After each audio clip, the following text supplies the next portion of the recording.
Sa dami ng tao, nagmistulang kampanya ang pamimigay ng relief goods at pera ni dating Pangulong Joseph Estrada sa mga nasunugan sa Tondo, Maynila.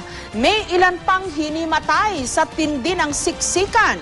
Nauna nang nagpakain at namigay ng pera sa mga nasunugan si Manila Mayor Alfredo Lim na posibleng makakaharap ni ERAP sa 2013 elections. May report si John Consulta. Hindi magkamayo ang mga biktima ng sunog ng Isla Puting Bato sa Tondo, Maynila kanina nang dumating ang grupo ng dating Pangulong Joseph Estrada para mamigay ng tulong. Mistulang meeting de avance ang tagpo, lalo't inanunsyo na ni ERAP ang pagtakbo bilang alkalde ng Maynila sa eleksyon 2013. Dito ko po ginawa yung unang aking pelikulang Asyong Salonga. Doon po ako sumikat. At alam ko puro mga Tondo ang nagtanggilik sa aking mga pelikula. Pero nagkagulo nang magsimulang mamigay ng grocery items at tig 200 pesos si ERAP sa mga biktima ng sunog na namamalagi sa Delpan Sports Complex.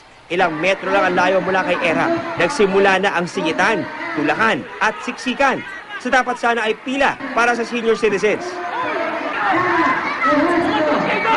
Pilit na inaayos ng organizers ang kaguluhan, pero tuloy pa rin ang paniningit sa pila ng ilan. Makaakyat lang sa entablado. Saglit itinigil ang pamimigay para makaalis si ERAP sa gusali. Pero nang simulan muli ang pamimigay, tumindi pa ang tulakan at balahan.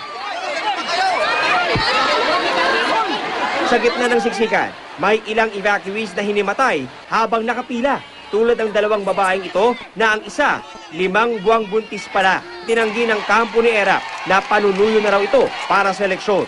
Kung may calamity, kung nasunugan, kaya ka dito. Hindi pa mumuliti kayo. Kaninang umaga, nagpakain naman ng almusal si Manila Mayor Alfredo Lim, bagamat wala roon ang alkalde.